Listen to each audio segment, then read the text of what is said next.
बात करेंगे अब गजनवी की बारी की। ऐसा हम इसीलिए कह रहे हैं क्योंकि संभल से बड़ा मामला सामने आया जहां औरंगजेब के बाद सियासत में गजनवी की एंट्री हो गई है। आपको बता दें कि नेजा मेले के आयोजन को प्रशासन ने मंजूरी नहीं दी है। गजनवी के कमांडर की याद में ये मेला लगता है। हर साल देखिए मेला लगता है, लेकिन इस बार परमिशन नहीं मिली है।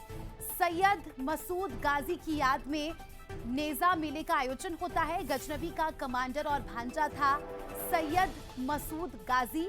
अनुमति लेने पहुंचे मेला कमेटी से एसपी ने कहा कत्लेआम बचाने वाले की याद में मेला अपराध है। तो जब ये लोग परमिशन लेने गए, अनुमति लेने गए, उस पर क्या कुछ कहा वो भी आपको सुनवाएंगे। इतिहास गवाह है कि वह महमूद गजनवी का सेनापति था। उसने सोमनाथ को लूटा था, कत्लेआम किया था पूरे देश में। इतिहास जानता है किसी भी लुटेरे के याद में यहाँ कोई भी मेले का आयोजन नहीं होगा। अगर किसी ने यह अवैध कृत्य करने की कोशिश की, कठोर कार्रवाई होगी, आप निश्चिंत रहिएगा।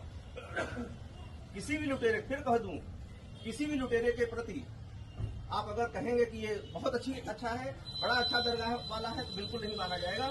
देश के प्रति जिसने भी अपराध किया है उसका साथ कोई देगा, वो भी देशद्रोही है। देखिए, निश्चित रूप से ऐसे लोग जो हमारे भारत के लिए, हिंदू समाज के लिए जिन्होंने अपमान किया है, ऐसे लोगों की मेले की इजाजत देना हमें लगता है कहीं ना कहीं एक बहुसंख्यक लोगों की भावनाओं को भड़काना है, उनको दुख देना है, उनको कष्ट देना है।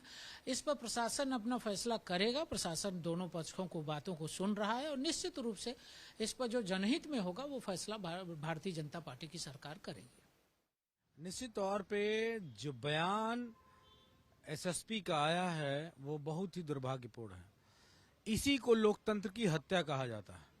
क्या कोई चुना हुआ अधिकारी ये बात कह सकता है, जिसने संविधान की शपथ ली, जिसने तमाम सारे नियम कानूनों की पढ़ाई पढ़ी और पूरी नौकरी के दौरान ये बताया कि वो बिना द्वेष, बिना ईर्षा, बिना इस तरह की चीजों के वो अपनी नौकरी करेगा।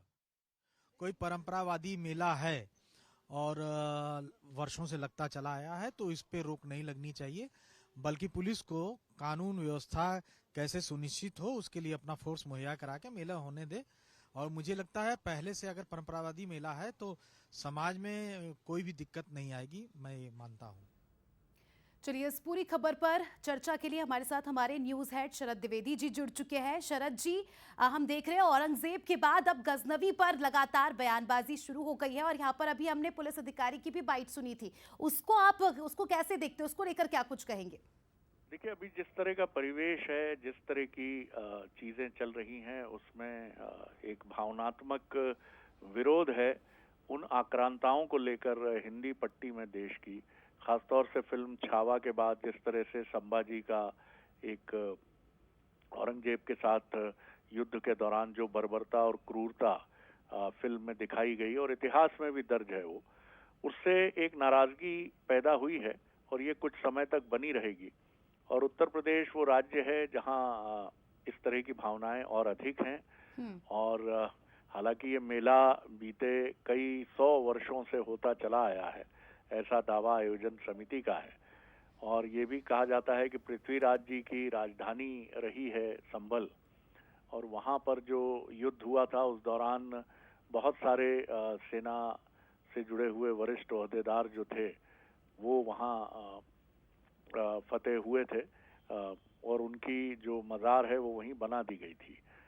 तो ये मसला अभी मुझे रुकता हुआ नहीं दिख रहा है, लेकिन इतनी सावधानी जरूर होनी चाहिए। ये एक तरह से अच्छा ही हुआ कि मेले आयोजन को रोक दिया गया, अन्यथा इसी को लेकर तनाव बढ़ता और अभी हम महू और नागपुर की घटना से उबरे नहीं हैं कि एक और तनाव हो जाता। तो अभी दोनों पक्षों को, हिंदू और मुसलमान दोनों, समझें, चीजों को बेहतर तरीके से अडॉप्ट करें, उसको कोई भावनात्मक या धार्मिक भावना के आधार पर न देखें।